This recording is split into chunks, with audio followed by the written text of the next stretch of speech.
Hi friends, मैं हूं कुलदीप और स्वागत है आपका फिर से एक नए वीडियो में। फ्रेंड्स, जैसा कि आपने देखा कि मैं आज बात करने वाला हूं हार और जीत के बारे में। हार और जीत फ्रेंड्स अब आप सोच रहे होंगे कि हार और जीत के बारे में तो हम भी जानते हैं। हाँ फ्रेंड्स, आप जानते हैं, लेकिन फ्रेंड्स जो मैं आज बताने वाला हूँ उसमें आप सोचने पर आप मजबूर हो जाएंगे कि हार और जीत के जो मायने हैं वो बहुत अलग है अगर हम सोचने का प्रयास करेंगे। और जो मैं आपको आज बताने वाला हूँ फ्रेंड्स, हार और जीत कोई साधारण शब्द नहीं है, हमारे जीवन का एक महत्वपूर्ण भाग होते हैं हमारे हार और जीत। तो उसे हमें समझना होगा और किस प्रकार हमें हार जीत को जो है अपने जीवन में सेलिब्रेट करना होगा, जिस तरह से हमारा जीवन सक्सेसफुल हो सके। तो उसके बारे में आज का वीडियो बहुत इंपॉर्टेंट होने वाला है। और मैं फ्रेंड्स आज एक ऐसी बात बताने वाला हूँ जिसके आप अपने जीवन में दूसरे लोगों को जो महत्व है वो देना शुरू कर देंगे। मैं अंत में आपको एक बात बताने वाला हूँ जिसके माध्यम से। तो फ्रेंड्स, आज का वीडियो और आज का टॉपिक बहुत इंपॉर्टेंट होने वाला है। तो चलते हैं आज के वीडियो को शुरू करते हैं।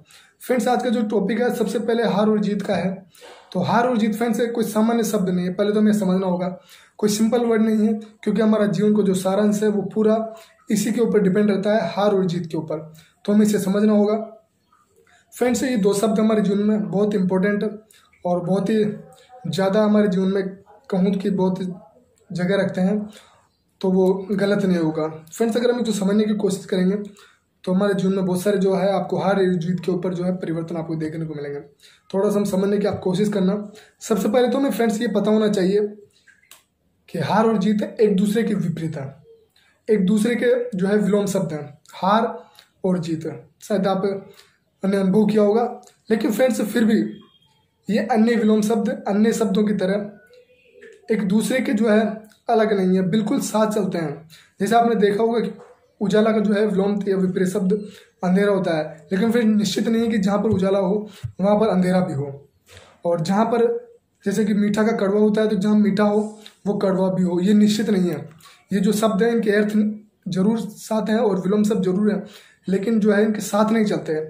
लेकिन फिर से आपने अनुभव किया होगा कि हार और जीत हमेशा साथ चलती है। जहाँ पर कोई न कोई व्यक्ति जीता है वहाँ पर कोई न कोई व्यक्ति हारा जरूर है, और कहाँ वहाँ पर कोई व्यक्ति हारा है वहाँ पर कोई जीता जरूर है। तो हार और जीत हमेशा साथ चलती है। शायद आपने अनुभव नहीं किया हो तो आप अब कर लीजिए, क्योंकि फ्रेंड्स ये एक समझने की बात है, इसे आप समझना है। इसे परिभाषा एक अलग परिभाषा है हार और जीत से ऊपर देखने के बारे में। ये सिंपल है कि हम सब जानते हैं कि हार हारना होता है, जीत जीतना होता है, लेकिन इसे समझना होगा, क्योंकि जब समझेंगे तो हमें ऑब्जर्व करने की क्षमता, जो हमारी सोचने की क्षमता है वो बढ़ेगी। और हम जो सोचने की क्षमता को हम बढ़ाएंगे तो हमारा जीवन एक सक्सेसफुल बन पाएगा। फ्रेंड्स, जो एक परिभाषा जो मैंने बताई आपकी कि एक दूसरे के विपरीत होते हुए सब साथ चलते हैं, ये तो हो गई एक परिभाषा अलग से। अब इसकी दूसरी परिभाषा समझते हैं जो बहुत कॉम्प्लिकेटेड है, जो बहुत हेल्पफुल है और नॉलेजेबल है, जो हमें समझना चाहिए, वो बहुत जरूरी है। फ्रेंड्स, कई बार आपने देखा होगा, सुना होगा कि लोग कहते हैं कि वो हार कर भी जीत गया और जीत कर भी हार गया। अब फ्रेंड्स, यहाँ पर समझने वाली बात है ये कैसे शब्द, ये परिभाषा कैसे बनी कि हार कर भी जीत गया और जीत कर भी हार गया। फ्रेंड्स, बहुत फेमस डायलॉग आपने सुना होगा कि हार कर जीतने वाला बाजीगर कहलाता है। तो फ्रेंड्स, वो कैसे होता है, अब ये भी आपको समझने की जरूरत है। यहाँ पे भी फ्रेंड्स ये एक, अगर कहूँ तो एक क्वेश्चन है कि एक प्रश्न के रूप में बन गया है कि ये कैसे, इसको हारने वाले को बाजीगर कैसे कहा जा सकता है। फ्रेंड्स, मैं आपको बताता हूँ कि कैसे। फ्रेंड्स, जब कोई व्यक्ति अपनी जीत के लिए, यहाँ पर आप थोड़ा समझना, जब कोई व्यक्ति अपनी जीत के लिए किसी को हराता नहीं है और किसी को गिराता नहीं है तो वो अपने जीवन में, अपनी जिंदगी में बाजीगर कहलाता है। ये शायद आप जानते नहीं होंगे। फ्रेंड्स, ये है इसके सही परिभाषा। फ्रेंड्स, ये कहाँ पर लिखा हुआ है कि किसी को जीतने के लिए किसी को हराना जरूरी है, किसी को गिराना जरूरी है। फ्रेंड्स, ये पूरी तरह गलत है। फ्रेंड्स, हमें अपनी जीत के लिए किसी को गिराना और किसी को हराना नहीं चाहिए। हाँ फ्रेंड्स, जीतना हमारे जीवन का लक्ष्य होना चाहिए, लेकिन किसी को गिरा कर नहीं, किसी को हरा कर नहीं, यह हमें समझना होगा। फ्रेंड्स, हार और जीत हमारे जीवन का एक अभिन्न भाग है, शायद ये आपने अनुभव किया होगा। लेकिन जो हार जो शब्द है वो बहुत नाजुक है, बहुत क्रिटिकल, बहुत इमोशनल शब्द है। फ्रेंड्स, ये हमारे जीवन में किसी भी कोई नहीं व्यक्ति नहीं चाहता कि हमारे जीवन में आए, लेकिन फ्रेंड्स हार और जीत जैसे अभिन्न भाग है तो किसी न किसी रूप में वो आ जाता है। और जिस प्रकार ये हार हमारे जीवन में आता है तो किसी को पसंद तो है ही नहीं, लेकिन फिर भी आता है तो लोग डिप्रेस हो जाते हैं, लोग अपने आप को कमजोर समझने लग जाते हैं। इतना अगर कहूँ कि बहुत ही इमोशनल शब्द है हार। फ्रेंड्स, आपने अनुभव शायद किया होगा कि हारना किसी को पसंद नहीं है, अगर जीवन में आ जाए तो वो एक अपने जीवन को कमजोर समझने लग जाता है, लेकिन फ्रेंड्स ये गलत है। फ्रेंड्स, हार हमारे जीवन में बहुत कुछ हमें सिखा कर जाती है। जिंदगी में हार को भी समझना चाहिए, क्योंकि वो फ्रेंड्स जिनकी हम हराती नहीं है बहुत कुछ सिखा के जाती है। हमें ये परिभाषा ध्यान रखनी चाहिए। हार वो नहीं होती जिनसे आप सीख लेते हैं, हार वो होती है जिनसे हम कुछ सीख नहीं पाते हैं, वो सबसे बड़ा फेलर होता है जिंदगी में। ये बात हमें ध्यान होनी चाहिए, क्योंकि फ्रेंड्स जिस हार से हम सीखते हैं तो हमारी जिंदगी की शुरुआत होती है और जिंदगी का एक बहुत बड़ा बदलाव लाती है जो हमें सक्सेस बनाती है। ये बात हमें समझनी चाहिए फ्रेंड्स। इसलिए जीवन में कभी भी अपनी जीत को इस तरह सेलिब्रेट मत करना कि सामने वाला अपने जीवन को हार जाए।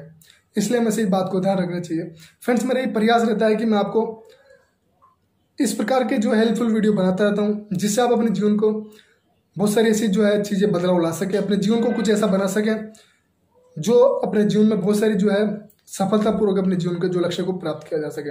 फ्रेंड्स ये छोटी छोटी बातें नहीं है, इसे हमें समझना होगा, क्योंकि फ्रेंड्स हमारी जो सोच है वो ही हमें डुबोती है, सोच हमें बनाती है, सोच हमें भटकाती है। ये हमें समझना चाहिए और हमारी सोच ही होती है जो हमें बहुत बहुत दूर तक हमें ले जाती है। इसलिए सोचना, ऑब्जर्व करना वो हमें बहुत जरूरी है जीवन में, क्योंकि फ्रेंड्स हमारा जीवन बहुत सारी जीत भी एक्सेप्ट करता है और बहुत सारी हार को भी हमें स्वीकार करना होता है। लेकिन हमें जीत को इस तरह नहीं मनाना कि सामने वाला जो हारा है वो अपना जीवन ही हार बैठे, क्योंकि फ्रेंड्स ये हमारी जीत नहीं होगी। इस बात को हमें समझना होगा। अगर हम जीतते हैं और सामने वालों को एहसास नहीं होना चाहिए कि हम जीत गए, तो वो हमारी सबसे बड़ी जीत होती है। आप इसे समझने का प्रयास करना। ये बहुत ही इंटरेस्टिंग और बहुत ही आपने शायद कहीं आपने देखा नहीं होगा, सुना नहीं होगा, लेकिन इसमें मैं आपको बता रहा हूँ कि हार और जीत में अंतर बहुत है। और ये हमारे जीवन का जैसे भाग मैंने बताया बहुत अभिन्न हिस्सा है हमारे जीवन का, हार और जीत, जो हर प्रकार जीवन में देखने को मिलता है। हर पड़ाव में आपके जीवन में हार भी हमें देखने को मिलती है, जीत भी हमें देखने को मिलती है। लेकिन किस प्रकार हम जीवन को उन हार और जीत को स्वीकार करते हैं और हार और जीत को किस प्रकार हम सेलिब्रेट करते हैं, वो हमारे जीवन में महत्वपूर्ण है और उसे हमें समझना चाहिए। और फ्रेंड्स जिस प्रकार मैंने बताया आपको कि कहाँ पर भी ये बात नहीं लिखी हुई कि हमें अपने जीवन में जीतने के लिए किसी को हराना जरूरी है, किसी को गिराना जरूरी है, ये बिल्कुल जरूरी नहीं है फ्रेंड्स। तो आप ही अपने जीवन में सिद्धांत बनाइए कि अपनी जीत के लिए किसी को आप गिराएंगे नहीं, किसी को हराएंगे नहीं। जीतना हमारा लक्ष्य जरूर होना चाहिए। हम सभी मानते हैं कि जीत हमारा लक्ष्य होना चाहिए, लेकिन किसी को गिरा कर नहीं, किसी को हरा कर नहीं। जीत हमें जीतना है, लेकिन किसी को गिरा कर नहीं। फ्रेंड्स ये हमें जीवन में उतार लेना चाहिए। आज ही अपने जीवन में ये बात और ये सिद्धांत अपने जीवन में अपना लीजिए कि किसी को हरा कर नहीं जीतना है और किसी को गिरा कर नहीं जीतना है। और फ्रेंड्स जैसे मैंने पहले आपसे बात की कि मैं जो बात बताने वाला हूँ कि क्या है वो जिसे हम अपने जीवन में दूसरों को महत्व देने लग जाएंगे। फ्रेंड्स एक ही एक बात है जिसको अगर आप समझेंगे, आप उसको एक बार अनुभव भी आप करेंगे, इस वीडियो के बाद में आप अनुभव कर लेना कि फ्रेंड्स कोई भी चीज़ बेकार नहीं होती है। हम ये बात गलत समझते हैं कि कोई भी चीज़, कोई भी व्यक्ति बेकार नहीं होता है, क्योंकि फ्रेंड्स आपने देखा होगा कि बंद पड़ी घड़ी, जो घड़ी होती है, बंद पड़ी घड़ी भी दिन में 2 बार सही समय बताती है। आप एक बार जाके देखना, बंद पड़ी घड़ी भी दिन में 2 बार सही समय बताती है। यह आपको एक अनुभव होना चाहिए कि फ्रेंड्स कोई भी चीज़ बेकार नहीं होती, बस उसका समय और उसकी परिस्थितियाँ कुछ खराब हो सकती है, तो उसका आपको ध्यान रखना है। और जैसे बंद पड़ी घड़ी 2 बार सही समय बताती है, वैसे कोई भी व्यक्ति, कोई भी समय, कोई भी परिस्थिति हमारे जीवन में किसी भी समय हमारे जीवन में काम आ सकती है। इसलिए किसी को बेकार नहीं समझना चाहिए। जो हमारे जीवन में है उसको बेस्ट बनाने की कोशिश करें।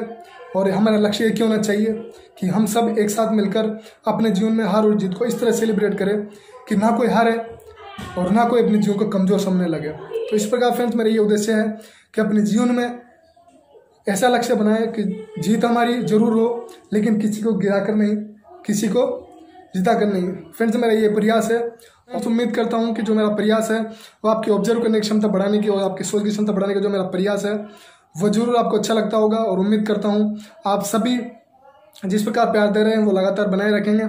और फ्रेंड्स फिर मिलेंगे एक नए वीडियो के साथ, नए हेल्पफुल वीडियो के साथ, जो आपको जरूर अपने जीवन में काम आएगा। तो फ्रेंड्स जब तक के लिए अच्छे काम करते रहे, फिर मिलेंगे नए वीडियो के साथ। जब तक के लिए जय Hind, Vande Mataram, love you all.